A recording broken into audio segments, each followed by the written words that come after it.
Okay, you guys, no matter if you're training for something big or you're just trying to get lean and stay healthy, your body requires a lot of protein. In fact, around 1 gram per pound of body weight. Now, cooking whole foods is best, but I'm going to be honest, sometimes I need help hitting my protein count with clean, on the go nutrition that works for both myself and my family. But that is a lot harder than it sounds. I've been searching for months to find a super clean, affordable protein powder that actually tastes good, has a full amino acid profile, and doesn't upset my stomach. Finally, I found Equip Foods Prime Protein. And seriously, you guys, I am hooked. Prime Protein has over 2,000 five-star reviews because there's no junk, fillers, or additives ever.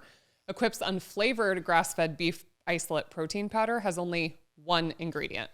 All of their flavors taste amazing. Vanilla happens to be my favorite.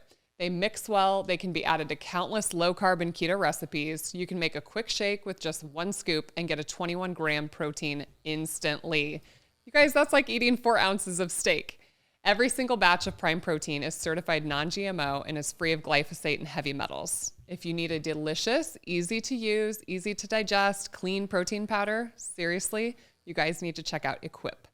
You can save 15% off with my code DRFIT, DRFIT, at equipfoods.com.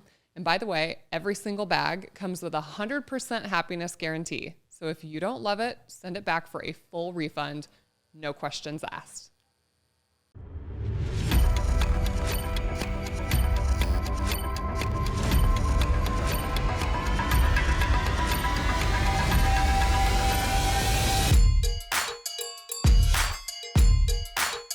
Welcome to the Fit and Fabulous podcast with Dr. JAIME Seaman. Hello, everybody. Dr. JAIME Seaman, and welcome back to the Fit and Fabulous podcast. It's fantastic to have you here today. We have a guest back on the podcast for the second time. Dr. Shawn Baker and I recorded a long time ago, so you guys go check out that previous episode with Shawn if you didn't catch it. Well, to the carnivore community, I don't think he needs any introduction, but Dr. Baker, welcome to the Fit and Fabulous podcast. Hey, Jeremy, thanks for having me here. Appreciate it. It's good talking to you again. Okay, so for the people who are for the vegans who are listening, can you tell them? No, they probably know who you are too. Okay, for the regular people listening, can you tell people who you are? Yeah, well, as you mentioned, I am a physician. I'm an orthopedic surgeon. That was my practice for many, many years. I now am a founder, CMO of a company called Rivero, which is a digital health company. We're licensed in all 50 states to provide basically, root cause medical care to try to get people off medications. I am a proponent of, meat-based diets, carnivore. I wrote a book called The Carnivore Diet, and I think I use that as a therapeutic protocol for helping people to either recover from food addiction or, mitigate or potentially reverse diseases. I'm an athlete. I've been an athlete my whole life. I'm an advocate of exercise and strength training and sprinting, and I tend to be a little, I guess, mischievous a bit in pushing back at some of the what I find nonsense about the world wanting us to become sort of plant-based, I don't know, crazy people. Yeah, no, I'm hearing it left and right in my clinic room. Patients coming in and saying, "My doctor told me to eat a plant-based diet." You were recently on Joe Rogan. I want to hear about that experience. Yeah. So it was interesting because I was on initially about 6 years ago, and this is when the world was exposed to my crazy dietary preference of eating a bunch of meat. And Joe looked at me at that time like I had a third eyeball, And this time, very, very different because Joe has experienced it. He's seen the literally thousands upon thousands of people. And so he was very much actually like promoting the fact that what we're doing works. And he was saying that, I've never met anybody that has gone on this diet that has not had a positive result. So it was a very different vibe. So he's very much on board with, meat as a health food. And, obviously he's a hunter, and he's just always been very, very nice to me. Very obviously generous guy with his time. He's obviously a busy person. It's kind of funny. The reason I came back on, and he mentioned bring me on, several times before, but I had a little recent neck injury because I was doing jujitsu, and I got stuffed, and my neck got it, kind of like all of my body weight plus another 200-pound guy landed on my head. My neck got rolled, so I ended up with a disc herniation. I had a lot of ridiculous pain down my arm and had been rehabbing that. And generally, it's almost pretty much all gone. But he said, "Hey, why don't you come out to Austin and I will, set you up with some stem cells and we'll do a podcast." I said, "Well, that sounds good to me." I'm skeptical about stem cells, to be honest. But anyway, so that's how it evolved. And, I think he's sort of, like many people, has seen what's going on as far as what we're talking about, people being asked to, and so far nicely, but you just wonder if we're not going to be asked and we're going to be told and forced to, cut back on our meat consumption, which I think would be a dramatic and drastic problem with lots of unintended consequences. So he brought you back 6 years later to make sure you were still alive from eating this all meat diet. And Yeah, he actually mentioned it. He goes, "Good to see you're still alive." And I said, "Well, yeah, okay. I'm not dead yet. Still doing okay." can you, I mean, dive into what you said a little bit about this? I mean, I think you're alluding to the fact that there is a political agenda involving food and nutrition, and especially meat. Why is meat so controversial? Why is it so political? Well, I think it ultimately comes down to money. I mean, ultimately, like most things do. I mean, if you look at, like, we just saw the United Nations announce to the world that, hey, the United States needs to cut back on meat consumption. And then if you look at, like, who's funding the United Nations, I mean, it's processed food companies like Coca-Cola, the Bill and Melinda Gates Foundation, our major donors to the UN. Bill Gates came out flat and said we need to eat, synthetic meat or fake meat. And he's heavily invested in that.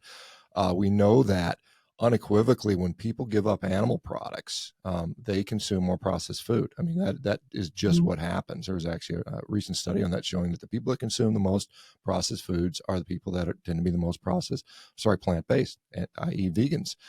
And so, and the other thing is, ultra processed foods particularly, are incredibly profitable, much more profitable than beef. And so when you have global asset management companies like Vanguard, BlackRock, Stateside Group, Capital Assets Group, which control $20 trillion worth of capital worldwide, and they sit on the boards of these processed food companies, or they control significant shares of processed food companies.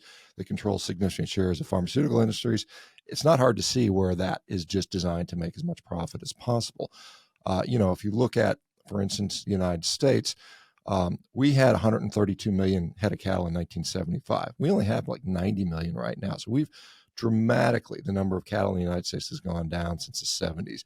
The average American back then was consuming around 95-ish pounds of beef per year. That's down to about 53 pounds. So we've dramatically dropped our consumption of red meat, or particularly beef, over the last 50 years. And although you can't directly use correlation as causation, but certainly when you're trying to make the argument that beef is making us sick, we're eating much less of it, and we're sicker, more so now than we were before. So that those things don't seem to hold. The same thing with atmospheric methane, for instance. Again, the world cattle population is also down. So we have less cows in the world today than we had before, and yet global methane numbers have gone up. So it's not coming from the cattle per se. I mean, yes, they do emit some cattle through through enteric fermentation. However, in the United States, that represents about 2% of our greenhouse gases, whereas, we can look at, fossil fuel, energy, transportation, industry sectors creating 90%. So that 2% in the United States, you compare that to the healthcare sector, which both you and I work in. The healthcare sector puts out anywhere between 4 and 10% of our greenhouse gases. And when you have more sick people, guess what? You're going to have more emissions, right?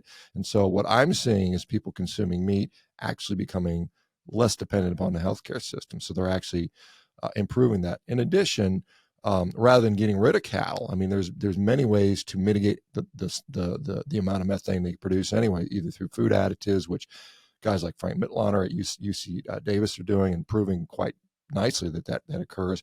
And also folks that are doing, quote unquote, regenerative agriculture, where they're completely offsetting carbon, and actually they're a carbon sink. And so they can reduce that. So it is completely unnecessary for us to decrease our meat consumption, or reduce the number of cattle.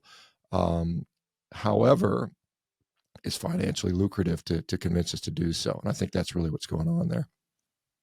Yeah, it's really scary the amount of politics in medicine and pharma. So you say that people who eat less meat eat more processed foods. So what happens when these people cut processed foods and start eating more meat in their diet? Let's just say it's even just a whole food diet with more red meat or all the way to a carnivore diet. Why are they Yeah. getting healthier? Why are they seeing benefits? Well, I think one, you're increasing the amount of high quality bioavailable protein. We know that animal protein is a complete protein. It's more easily accessible. And then two, I think these ultra processed foods, generally are problematic, and they lead to probably a lot of gut problems, a lot of inflammatory issues for many people. In many cases, they're just not high quality nutrition. I mean, it's very low cal. One of the things, let me just expand back upon this. One of the issues that people talk about is, greenhouse gases per calorie or greenhouse gas per volume of food. And I always say, well, beef has a higher emission potential, which is true. But when you actually look at things that actually probably matter more than calories, it's like actual nutrition, like what kind of nutrients are in beef, essential amino acids, critical nutrients. And you run that calculus, then it looks much more even. And in fact, if you wanted to eat like the most or one of the most calorie efficient foods as per amount of greenhouse gases emitted, it would be sugar. Sugar is very easy to produce. It takes very little resources. It emits very little greenhouse gases, but it's not good for us. So, and this is what we're seeing, this push for ultra processed food. But yeah, I again speculating what I see. I deal with literally tens of thousands of people now that have done this carnivore diet, and I see routinely a lot of improvements in gut health. And I think a lot of the disease starts in our gut. I mean, it makes sense. If there's an environmental impact uh, on our health, uh, one of the biggest environments that we're exposed to is, our GI tract is external to our body. So it's actually outside of our body when we bring that in there. And so that's something that we're exposed to. And the wrong food is a problem. It really is. And I don't think any of us, I mean, we can debate about how much fiber we ate 50,000 years ago and what was available and, cave paintings and the lack of broccoli on cave paintings and things like that. But at the end of the day, what we know clearly, what was not available was all this ultra processed food, which we consume today at the rate of nearly 70% of our diet is now ultra processed food. And the really sad thing is, the USDA is sort of priming us to continue to do so. And they just, I don't know if you saw the study I talked about on Rogan, USDA came out with a NOVA study. 91% ultra processed food diet can be quote unquote healthy is what they're trying to say. And so they're trying to, because a lot of us have pushed back and said, we just need to stop eating this garbage and make, cook at home, make home cooked food, use single ingredients. Clearly that's a better approach, but the ultra processed food industry, Coca-Cola, PepsiCo, Nestle, all these huge global corporations with trillions of dollars don't want that message. They want you to continue. They want you to continue on the ultra processed food tract, and it is literally killing people. It is literally causing people to have horrible diseases. And the one, as I mentioned, as you probably know, when you eat, particularly red meat, particularly beef, it's satiating and satisfying to the point that you don't tend to want those other things in many cases. And I deal with a lot of people with food addiction. And I had a gal the other day. She was literally 800 pounds, which is just shocking. And Wow. she had been just unable to. She had a gastric band surgery. She had every vegan diets, juicing diet, Weight Watchers, all these things. And it wasn't until she went fully carnivore that she was able to kick that addiction to sweetened processed foods, cakes and ice creams and chocolates and things like that. And she said she finally found the off switch. And so they don't want you to find the off switch. They like the switch on, because it's very profitable for them. So that is, I mean, there's a lot of stuff we could talk about with the I guess the physiology that I think is going on, or we know to some degree it is. And there's a lot of things that, as the human body is incredibly complex. We can always find several mechanisms that support our theory. But at the end of the day, when you cut out animal products out of your diet, you just eat more ultra processed food. That's what the reality is. It's not that everybody's going to start eating, beans and quinoa. They're just going to start eating, ultra processed energy because they're hungry. Well, and the food manufacturers are smart, so they're making stuff look like it's organic and healthy, and they use, special words and pack on the packaging and labels and things like that. Because I will have a patient who comes in and says, "Yeah, I'm really eating a pretty good diet," and then when I do a 24-hour dietary recall, and I say, "Okay, tell me what you ate yesterday. What's a typical day like for you?" And they start naming things off. I mean, half of it might come from the health food section, but it's still ultra processed food. I mean, it's just like putting lipstick on a pig. Yeah, it's like, obviously the front label is extremely misleading. Natural, organic, all these things, these terms that are abused. They're not really regulated. You flip it over and you look at the ingredients. You're like, wait a minute, that's supposed to be good for me.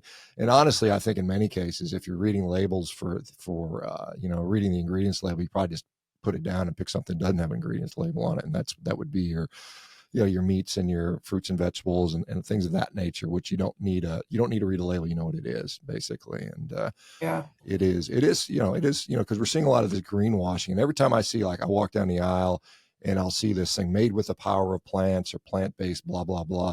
And all that means to me is cheap and profitable ingredients, because that's what it is. It's cheaper. It's more profitable for them. And so it's not good for you.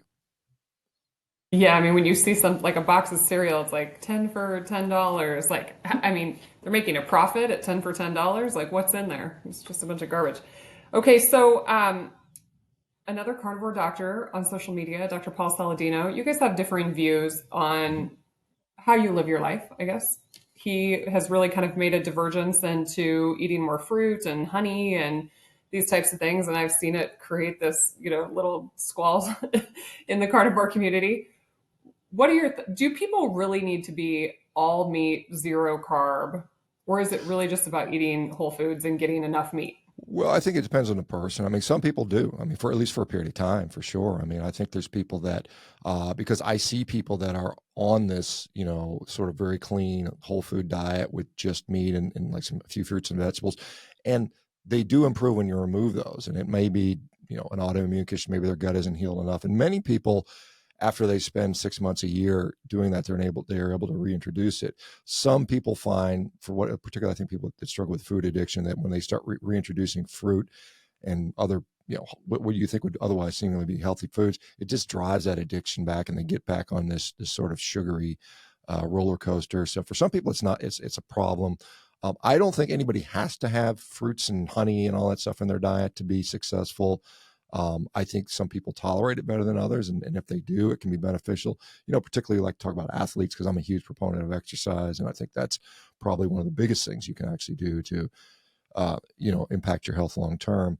And for some of those people that are otherwise pretty healthy, I mean, I think a little bit of carbohydrate in forms like that can be beneficial. But I do push back when people say the only way you can be healthy is to include a lot of carbohydrates in your diet, because I, I clearly disagree with that, because I've seen, and the arguments for that, it's going to drive up cortisol and some of these other things really don't really hold up when you look at it, particularly over in a chronic situation. And so, yeah, so I'm more of a person that says there's a lot of ways to get healthy. And again, I'm obviously an advocate for a relatively strict carnivore diet, and I'm not religious about it. I mean, I will eat 98% of my calories that come from me, but every once in a while I'll have something off the plan, and I don't, I'm not gonna, I don't, it's not a religion to me. But I mean, What would you have? What's off plan for well, I Shawn mean, Baker? it's not like, I'm not eating broccoli because I hate the stuff. I'm not, like my son's birthday was last week, and Thanksgiving, so I had a piece of pumpkin pie.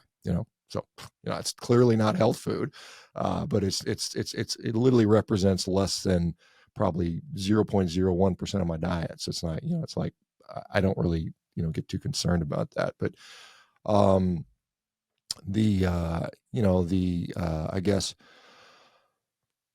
the biggest thing I just push back again is, the people saying that you're going to get sick if you don't include carbohydrates in your diet. And there may be some people for which that is true, but it's clearly not true for at least a segment of the population that I deal with on a regular basis. Yeah, I was talking to John Jaquish on my podcast a couple of months ago, and I asked him the question if he thought there was a difference between men and women, and I'm interested to hear your answer too.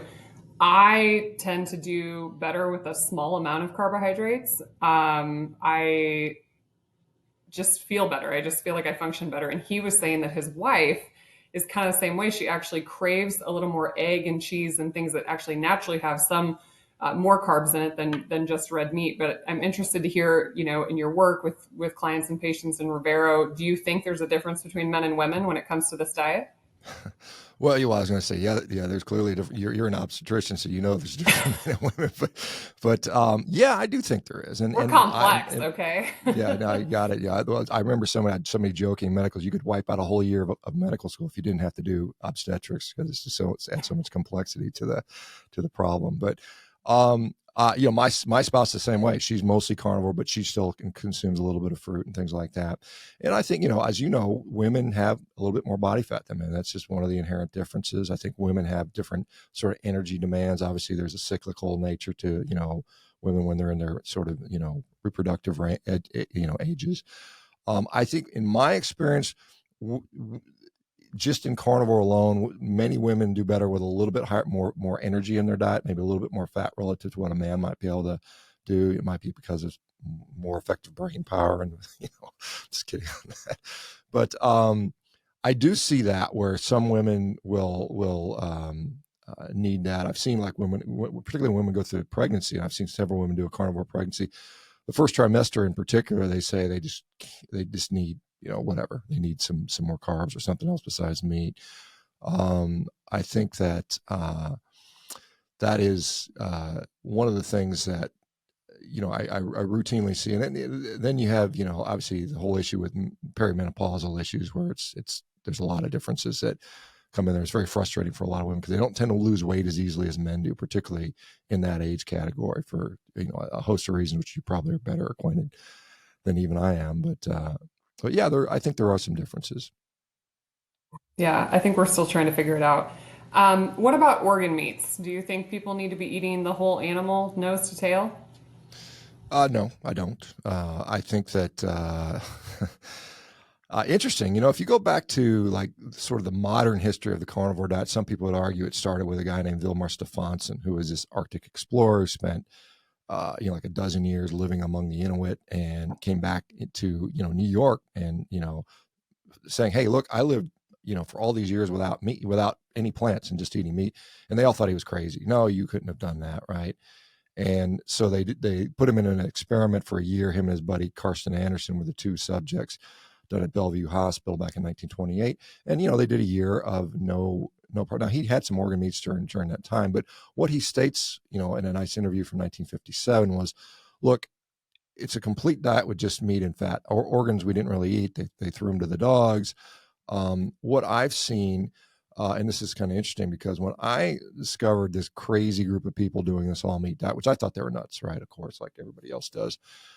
None of them are really consuming many organ meats. And when some people talk about it, they said, that's not necessary. And the people that often do that, they often do it for a little period of time, then they quit the diet anyway and they leave. And that's what you see. The big organ meat proponents basically have done the same thing. They've done their organ meats, said how great it was, and then they quit the diet, And the people that have sustained this diet for, years and decades, and there are many people that have, generally tend to either eat them sparingly or never at all. I think, obviously, yes, they're high in nutrients and things like that. So is a multivitamin, quite honestly. But, and maybe during the beginning, there might be some advantage to sort of, sort of macrodosing micronutrients in a way. But over a period of time, that seems to fade. I'm not saying that you don't need them, or you shouldn't eat them because clearly some people enjoy them. I don't particularly. But I collected data on 12,000 people on this diet, asking organ meat, no organ meat, and there was really no difference in the outcomes. Harvard University, when they did that study in 2021, I specifically told them and asked them to ask that question, and they found the same thing, no difference in outcomes. And so, my position on that is pretty neutral. I think if you like them, eat them. If you don't like them, no big deal. You can do fine without them. Tell us more about the survey of all these people. I mean, what did you find? Oh, when I did it, okay. So we had 12,000 people. We asked them, obviously, several outcomes about just different. We didn't have a lot of money. It wasn't a study that we could pay for, so it was all based on what information we could gather quite cheaply, and it was a lot of symptomatic stuff. How's your mental health, digestive health, arthritis, on and that largely for the most part was very, very positive across the board. Um, we saw that it's like 70% were able to either completely discontinue all medication for various, but by across the board for diseases, and almost the other 20% were able to dramatically decrease medications. Most people lost significant weight if they were overweight. We found that, and we scaled it by what percentage carnivore were you, because some people were 90% plus, some were 80% plus, some were 70% plus. This gets to your original question, and the people in the 70% group definitely got better, and the effect was slightly better at 80%, and even a smaller bit better at 90%. So there is like a it kind of asymptotically gets better as you get more and more strict. And what we found was about 3 months seemed to be the inflection point for most people to seeing improvement. So that's why I tell people, do it for 90 days. If it works, if it's going to work, it's probably going to work by then. And if you don't get any benefit from it, then hey, go try something else. But that was the data that we had, and that was not too dissimilar to what Harvard found when they surveyed their 2,000 people. Was there any big differences between what you and Harvard found? No, not really. I don't think so. Yeah. I mean, Harvard analyzed lab data, which we didn't have, really a lot of consistent access to, and they didn't for every patient, but the ones they did, they found generally proven. They saw a trend towards higher LDL cholesterol, which is not unexpected, but decrease in triglycerides, decrease in hemoglobin A1C. The diabetic cohort did extremely well in that Harvard study, because it's like 92% of the type 2 diabetics were able to come off insulin completely. They dumped all their SGLT2 inhibitors, the GLP-1 receptor agonists. They got off 100% of those. Even 84% of them were able to ditch metformin, which is, just a pretty, standard oral drug for diabetes. Yeah. Yeah, I've seen rapid reduction in medications, blood pressure medications, diabetes medications are typically the first to go. I find, and another really big one, acid reflux. It's pretty incredible. I have patients that like instantaneously don't have any more GERD and reflux symptoms. People listening, they're like, okay, chicken and pork are meat. On a carnivore diet, can you eat any kind of meat? Why would beef be superior to something like pork or chicken? Yes, you can eat any kind of meat you tolerate, and there are some people that do. Like for me, I prefer beef to chicken. If there's a buffet and there's beef on it and there's chicken on it, I'm going for the beef. 100 times out of 100. I find that for me, it just seems to be more satisfying. And I think, if we go back to our very primitive roots when we started hunting and we had early man, even Homo sapien, initially we had very limited technology. We had spears, and that's what we were hunting with. And you imagine trying to get adequate calories hunting birds with a spear. You're going to struggle to get all the nutrition you need. And, of course, beef has a little bit different nutrient profile anyway. And so I think beef is just a better, or I would say red ruminant meat, just because lamb's quite good as well, is just a better source of nutrition overall. I mean, chicken's a good source of protein, and it obviously does have nutrition in there. But, I find that most people, and there are exceptions, but most people tend to do better with some level, and usually quite a bit level of the red meat in there. That seems to be better, which is the thing we demonize the most, right? Because I think I think it's obviously some of me thinks it's the conspiracy theorist in me thinks it's because they're trying to get us to eat all the processed food, which may or may not be true. I think it probably is, but at the same time, it just tastes better. Gosh, I mean, I don't know what your opinion on that, but I find a steak way better than a piece of chicken. Beef over chicken and chicken over pork, unless it's bacon. I do like bacon. But they demonize it because it has more fat. And I think that's a problem when I see women who come in and they're like, yeah, I'm eating chicken and fish and salads and they feel horrible. And I'm like, well, Well, they're you're hungry. eating a really low fat diet. Yeah. and which is a huge problem. Like our sex hormones are literally made from cholesterol, and cholesterol gets demonized, and red meat gets demonized because it contains saturated fat. So let's go back to this comment you made about LDL cholesterol, how the LDL cholesterol goes up, because I am a gynecologist, but I'm one of the only ketogenic metabolic health practitioners in my community. We're getting a few more, which is amazing. But there is a common theme that I will get a consult for a woman who will come in who says, yeah, I started the carnivore diet. I've been carnivore for a year, and I just went to my primary care. They freaked out because my cholesterol is high, and so here I am in your office, and I want some answers and reassurance.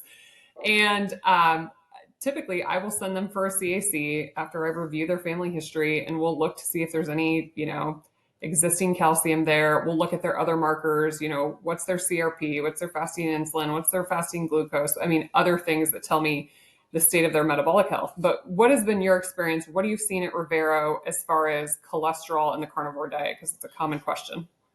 Yeah, I mean, I would say that certainly it doesn't always go up, and sometimes it goes down. So there's a very Mine went little down. response. Mine Yeah, went down. yeah, a lot of people see it go down, and this is, I mean, actually good timing, because I spoke about this on Rogan's podcast. Is that I'm sure Dave Feldman and those guys, but anyway, Yeah. he's been working on this for this sort of theory for the last, gosh, almost a decade now, and on the 8th of December, which is a few days from now, a week from today.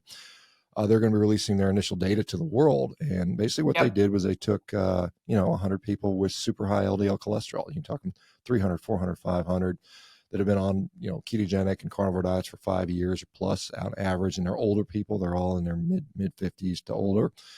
And they did CCTAs, CT angiography. And basically that cohort had basically no disease. I mean, very little to none, which is shocking in itself. They're going to they're following for a year, and they'll be done collecting that data in February.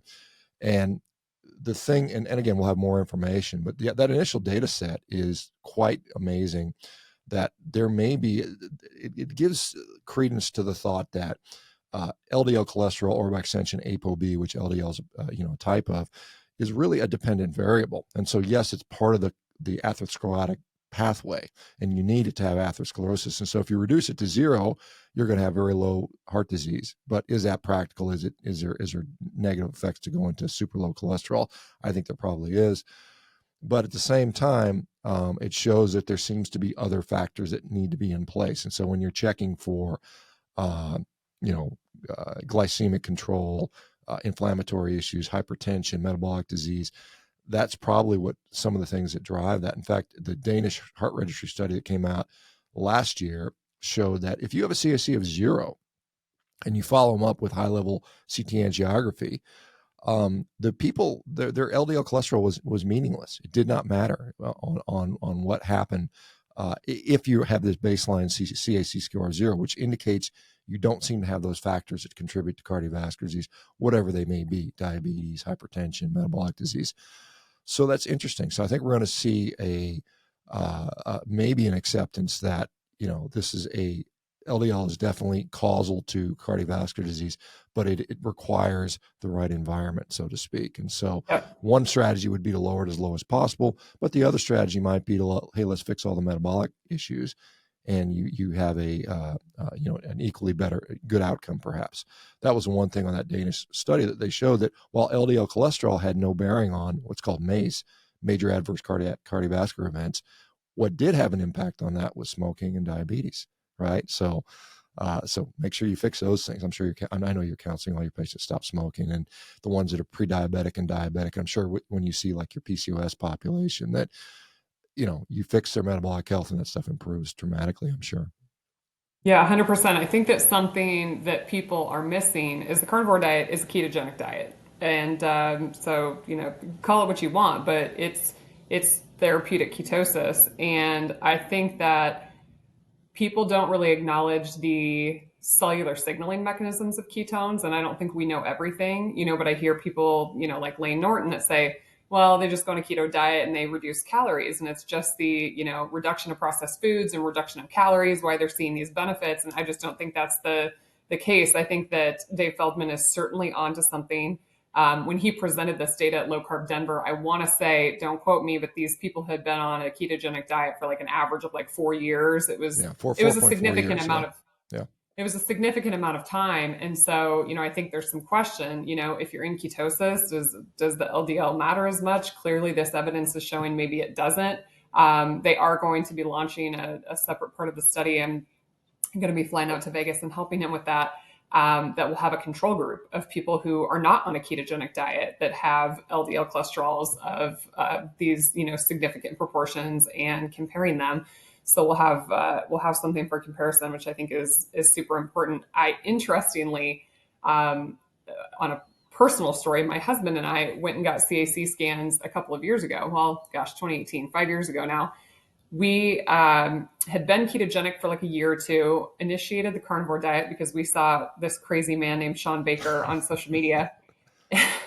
I was like, really? Like all meat? So it was, I don't know, December of 2018. We did like 30 days of straight carnivore. And that January, we went and got CAC scores, and mine was 0 and his was not. And he was in his 30s at the time. It was like 137. Which is really high for somebody in their 30s. And nobody scans people this young. So we're like, oh my God, what do we do? So the cardiologists were like, you need a statin, you better take an aspirin, you better start exercising, which he was already. So we were like, what do we do? Do we double down on this lifestyle? His family history, his grandfather dropped dead of a heart attack in his early 50s. So there could be some genes, some genetic susceptibility that, we actually didn't know at the time. So I think my husband lost sleep for like a whole year over this CAC scan, and we remained ketogenic, mostly carnivore. And we decided that we weren't going to repeat the test for 5 years because the data kind of shows that even if you have calcium, the rate of progression of the plaques or calcium is more helpful at predicting major events. So we went back and did a CAC scan, and this was actually right before Low Carb Denver, and his CAC came back at 0. So then we're like, oh my God, like, was the first test real, or did he reverse his coronary calcium? So Dave Feldman was like, well, if this is real, everybody's going to ask if there's soft plaque because they did CCTAs in the cholesterol study. So I signed my husband up for a CCTA, and he got a CCTA, and his arteries are completely clean. So now we're having the original CAC images reviewed by a few different radiologists. I'm going outside the health system where it was done so we can try to get kind of an unbiased second look. But if it's real, it's an interesting case report. Yeah, and I remember I was there when you were telling. I brought you in front of Ivor Cummins to talk about that, and he was so let's get Agassiz to look at it and stuff like that. Yeah, I'm glad to hear that the CCTA was also clean, which is one of the things, because I had a 0 coronary calcium scan. I did that a couple of years after I started carnivore, and of course everybody said, well, you got all this soft plaque, and I'm like, well, I've got a VO2 max of like elite level, and it's unlikely. I'm completely asymptomatic. Yeah. I'm actually going to repeat my CAC score this coming year, so it'll be like a 6-year interval, and so we'll see, and hopefully still 0. I'm hoping so.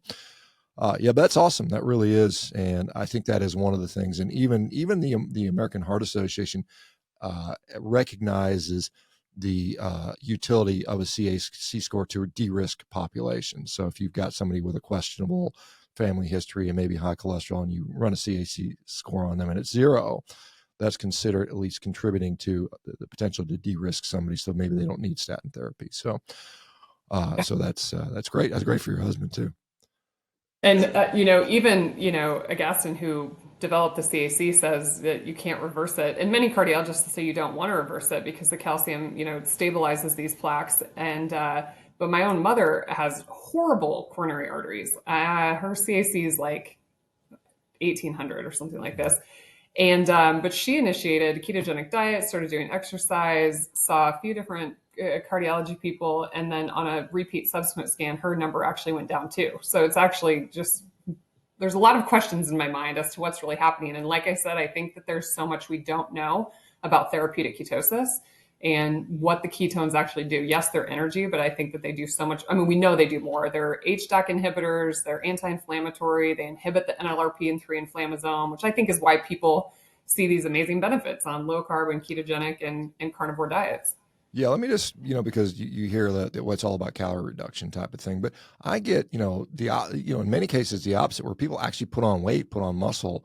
I've dealt with a number of anorexics that were like, gosh, women that are like 70 pounds, and they go carnivore, and not only do they treat their eating disorder and no longer have that horrible, highly fatal disease of anorexia, but they normalize their weight and they get back up to 110, 120, where they should be, and they've gained weight, and yet they're healthier. And so how does that, that calorie reduction doesn't, I've seen like really thin rheumatoid arthritic patients, the same thing, where they actually put on weight, they put on muscle, obviously they're consuming more calories than they were before, and yet they still get healthy. So it's not all about weight loss. Well, I mean, both of us would agree that if you're obese, you should lose weight. I mean, that's clearly helpful, but there's more going on, absolutely. And there's a ton of research on ketosis, and it shows just, I mean, there's Yeah. literally thousands of studies out there now.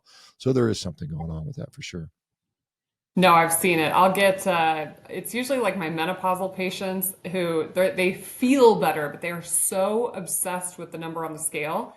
And I have to remind them that like cream, butter, eggs, these things are calorically dense. So you can still overeat on a low carb ketogenic carnivore diet. And there still can be benefits beyond the caloric restriction. I'm totally with you on that. You had mentioned your son had a birthday. You ate some pumpkin pie. Does your family? I have three kids and a husband. Does your family eat the same diet as you?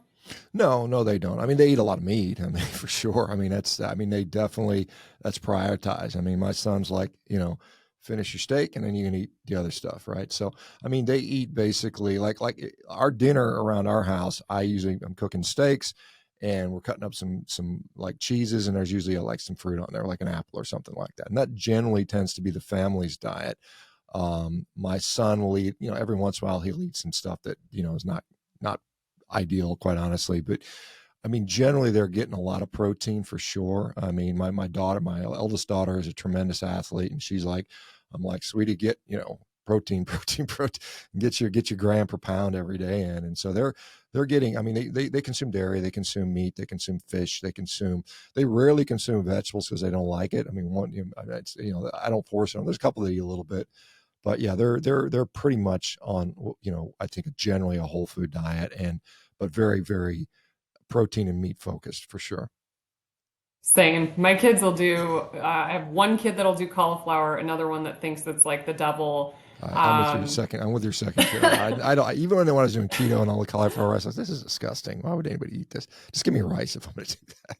Yeah, yeah, but they'll one kid that really likes, blueberries or strawberries, and I mean, they're really active. They don't have any health conditions. They seem to do fine with it, but same. They eat whatever protein we're eating. So whether it's last night we had sirloin steaks and and same thing. We're like, eat your protein first. If you eat your meat, you can have the other things. And we're not dictators. They are going to leave our house one day and have to make these decisions in the big old scary real world, and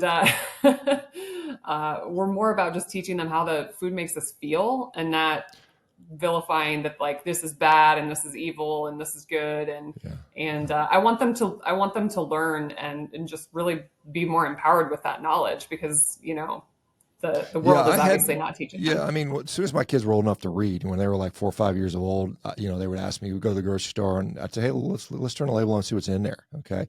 And then I would talk about what these foods may make, how they feel and what it can do to your body, and why it's important to have this type of food. And so, and I think unfortunately, most kids being raised now, and you probably see a lot of these, well, I don't know, not in your practice, but you see these kids where they just, I mean, the entire calculus to what you're going to feed the kid is, what does it cost and what does it taste like? Because will they eat it? Is it yummy? And what does it cost? And a lot of times that ends up being just as, and once again, the ultra processed food companies. I mean, I had a gal who, I don't say gal, she was retiring, she was in her 60s, but she had worked as a chemist for one of these big giant food corporations. And she said her job literally was to design food that was as addictive as possible. And she felt so bad about it. She wanted to come work for a company. She's like, I just can no longer live with myself, that live with the fact that I've basically done this to harm literally millions of people. And it's Yep. real important I that we understand that. we have.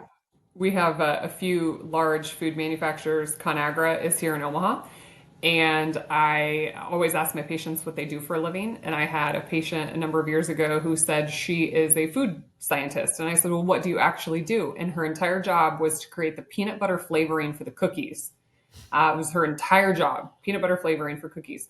And then I had another gal who makes the works for the Bird's Eye division of ConAgra and makes the sauces for the vegetables. So her job as a food chemist was to make you want to eat the broccoli with cheese sauce or whatever concoction they put in there. These people did not feel guilty. this this No, was but I mean, early in my career before yeah, I but was you, ketogenic. if you know that they're actually trying to addict you to these foods, I mean, and they're doing a good job and they're making a lot of money on it. I mean, good for them. I mean, good for them from the business side, but it's making our job more difficult, and it's creating business for physicians. I mean, it's really a good model when you're talking about from a financial side, because the healthcare system benefits from all the sick people and they make a profit off of that. And the food company profits from selling the food. So it's, like I said, it's not a conspiracy theory to see that businesses want to make a lot of money. And this is the sad thing is people are getting sick because of it. Yeah, what do they say? If you want to make money and make people happy, sell ice cream. And it's like, okay, I want to hear what Rivero Health is doing so that people are in touch and in tune with that. Are you guys doing studies? Are you just taking care of patients? What's Yeah, happening at well, so Rivero? we will be publishing studies. I mean, we're gonna audit our practice and publish, the findings, whatever they are. Hopefully they'll show what I think they're going to show. So we everybody that comes in will be collecting all their data and being able to use, and everybody knows that they come in that you may be part of a basically a presentation of our data. I mean, right now we're starting out with basically sort of the cardiometabolic type issues, metabolic syndrome, diabetes, obesity, and as also with inflammatory and autoimmune conditions. And so we have all these clinical protocols that have been developed by a team of physicians to take care of those issues. We're going to be, like I said, we just literally are about to launch. I mean, we've got thousands of people on the waiting list, but we haven't started seeing our first patients yet. That will happen either mid part of December in a few weeks or first of the year. So we'll have to see how it goes. Obviously, we'll do it with a small cohort of patients, make sure everything's working like we want it to, and then expand it out because we're licensed in all 50 states. We've got physicians ready to go. And so, hopefully it will be a resource for people that, either, want to, step out of the traditional routine of, go to the doctor, get a diagnosis, get a pill, which is, we've gone from healthcare to disease management to what I call disease maintenance, because you just kind of maintain people perpetually in the state of disease and kind of deal with their symptoms. And so, yeah, it'll have a heavy emphasis on obviously nutrition. Not some people will go carnivore, but not all of them. I mean, probably most people probably won't, quite honestly. But we will be definitely probably geared towards low carb. We'll be looking very closely at and using AI to determine if we can start finding patterns within XYZ disease process versus XYZ demographic information and see if there's ways to figure this stuff out, because it's a very complicated problem, as you might imagine. And then, of course, obviously, as things progress over time, like we mentioned, maybe you use carnivore to fix your gut, get rid of the inflammation, whatever, and then you can reintroduce. And so it'll start out with kind of an introduction elimination, kind of a transition phase, eliminate to the degree you need to, and then perhaps reintroduce depending upon the desire of the patient and what we can safely do. So that's, and then we Awesome. don't, obviously, and you and I both are in the same way. The exercise part is so important. We haven't built that in yet, but that probably be something that I'm going to sort of push for at some point to somehow either partner with somebody or because I think, once you get people where they're not sick anymore, where they don't feel miserable, now you can say, well, where do you go from there? And in my view, it's like, hey, let's create some robust, vigorous,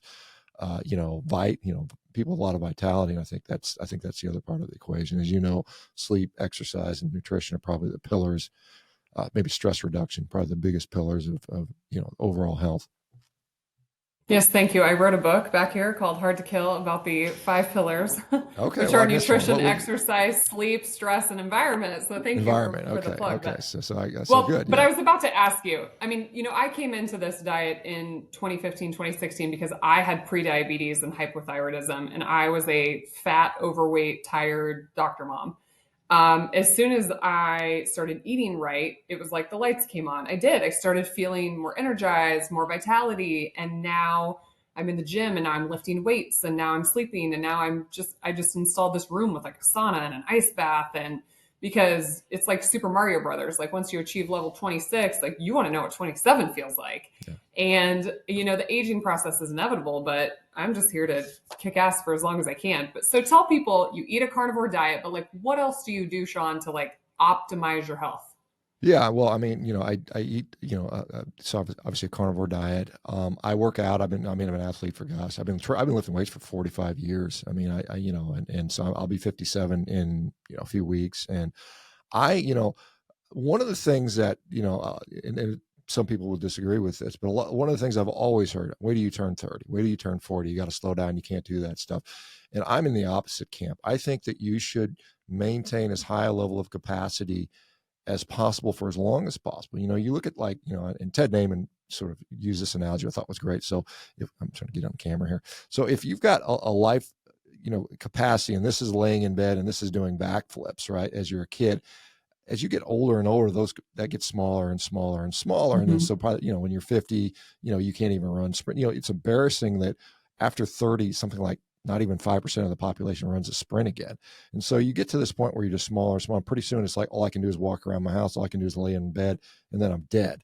And so it's like maintaining that high level of functional capacity, pushing yourself. And you got to do it so you don't get hurt, obviously, but pushing yourself hard routinely and regularly is going to maintain that capacity as long as possible. And I use the analogy, you put hard to kill, which I think is a great analogy, but hard to die, I guess, is the other thing. But if you think about what makes me hard to kill, I can fight off a bear, I can run real fast, whatever.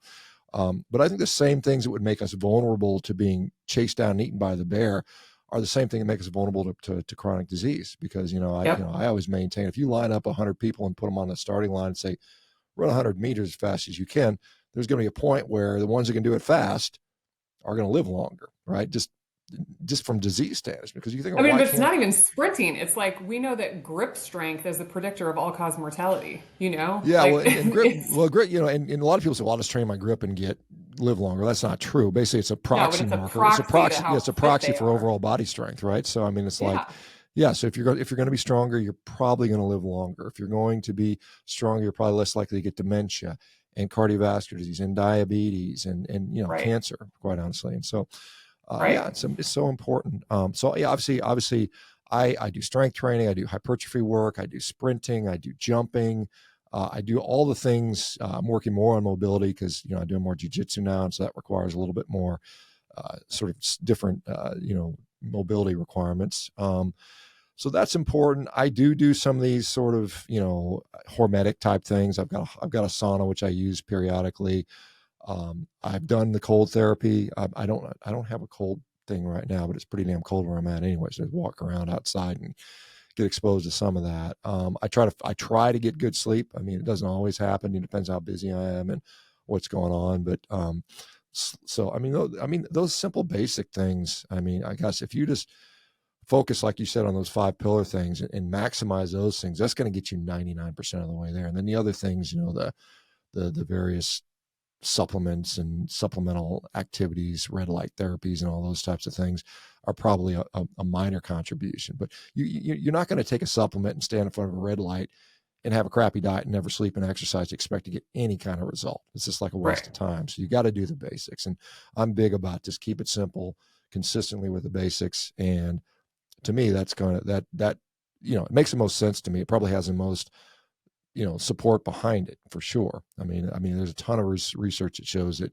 nutrition affects health, exercise affects health, sleep affects health. I mean, I think that's, no one would disagree with that. Now they would disagree about what type of nutrition. Obviously, we've got the people that think we should all be eating beans and celery all day long, and that's the key to health. But I don't know if that debate will ever go away. But I disagree with that proposition.